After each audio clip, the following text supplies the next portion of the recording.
Let me paint you a scene. You wake up one morning, and the value of your money has changed overnight. Your currency didn't collapse because your country lost a war. It didn't collapse because of a natural disaster. It collapsed because somewhere, in a quiet room in Washington, interest rates moved by 0.25%. No bombs, no tanks, just spreadsheets. And here's the uncomfortable truth most people don't want to say out loud. This chaos isn't a bug in the system. It's the system. Today, we're talking about why the United States doesn't fear a dollar war, why it quietly benefits from it, and why the reserve currency system only survives by constantly creating controlled instability everywhere else. This isn't about conspiracy. It's about incentives. And once you see them, you can't unsee them. Because the dollar isn't just money. It's a weapon, a shield, and a trap. And you're living inside it. Let's start with one number that should make you sit up straight. In the year 2000, about 71% of global foreign exchange reserves were held in US dollars. By 2024, that number had fallen to roughly 58%, according to IMF reserve composition data. That's a massive drop for something that's supposed to be unchallenged. At the same time, U.S. federal debt passed $34 trillion in 2024. That's more than 120% of U.S. GDP, depending on how you measure it. Now, let me ask you a simple question. How does a country with exploding debt, persistent deficits, and no intention of austerity still get to borrow cheaper than almost everyone else? Answer: because the dollar isn't backed by gold. It's backed by demand. And demand has to be enforced. Think of the global financial system like a swimming pool filled with dollar bills. Every country swims in it because they have to. Trade oil? Dollars. Buy food? Dollars. Service debt? Dollars. Now imagine someone whispers, "Hey, what if we drain the pool?" That's when the lifeguard blows the whistle. Violently.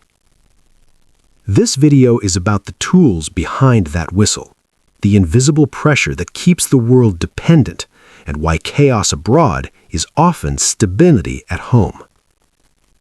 Being the global reserve currency sounds like a trophy. In reality, it's a job, a brutal one. Here's the deal the U.S. made with the world after World War II. We'll provide the safest money, the deepest markets, and the strongest military, and you'll use our currency. For decades, it worked beautifully. But there's a catch that economists call the Triffin dilemma.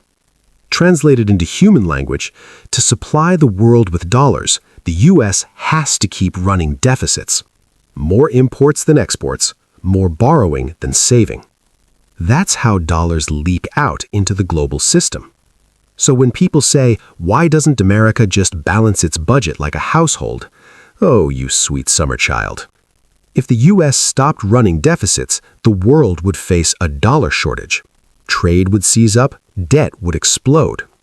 The dollar system survives only if America bleeds red ink. But bleeding forever has consequences. And when confidence starts to wobble, the empire doesn't tighten its belt, it tightens control. Because reserve currency status is like oxygen.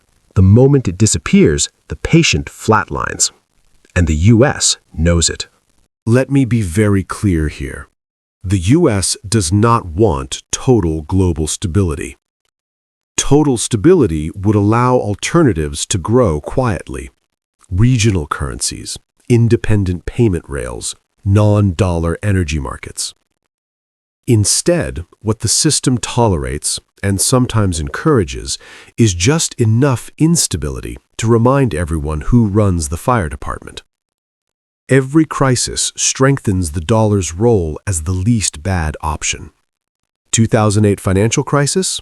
Dollar up. Eurozone crisis? Dollar up. COVID panic? Dollar up. War in Ukraine? Dollar up. This isn't accidental. The dollar thrives in fear. It's financial gravity. And the US doesn't need to win every battle. It just needs the world to be scared of losing access. That's the secret. Let's return to that $34 trillion debt number. On paper, it looks insane. But here's the twist. As long as global trade, commodities, and debt are priced in dollars, demand for treasuries stays artificially high. Foreign governments and institutions must hold U.S. debt as reserves. It's not optional. According to U.S. Treasury data, foreign holders still own roughly $7.5 trillion in U.S. treasuries. That demand suppresses interest rates, which allows more borrowing, which feeds the system. It's a self-licking ice cream cone. But every system like this has a shelf life, and the biggest risk isn't inflation. It's coordination. If multiple major economies ever truly agree, to build a parallel system at scale, that's when the music stops. Which is why the US reacts so aggressively to even attempts. By the way, if you're enjoying this slow descent into monetary existential dread, congratulations, you're exactly the kind of person this channel exists for. You might as well subscribe. You're already in too deep. Quick question for you. If you were a country, would you rather live under dollar dominance or gamble on a messy alternative? Comment stability or freedom. I already know which one pays the bills. Here's the final twist. The tools used to enforce dollar dominance abroad are now being felt at home. Higher rates, asset bubbles, inequality. When capital floods into U.S. markets, it doesn't go to wages. It goes to stocks, real estate, and financial assets. That's why housing feels impossible. That's why asset owners get richer. That's why everything feels fake. The reserve currency is no longer just draining the world. It's hollowing out the host. Empire economics always end this way. So here's what's really going on. The US doesn't want a dollar collapse, but it doesn't want peace either. It wants tension without rupture, fear without escape. Enough chaos to keep alternatives weak, enough stability to keep trust alive. A permanent low-grade financial war. Because the day the world no longer needs dollars is the day America has to live within its means. And that day terrifies Washington more than inflation ever could. Let's total the damage. Dollar share of reserves down 13 percentage points since 2000. Sanctions usage up 900%. U.S. debt above $34 trillion. Dozens of countries facing debt distress. Millions experiencing currency collapse indirectly tied to Fed policy. This system has winners and losers. The winners are invisible.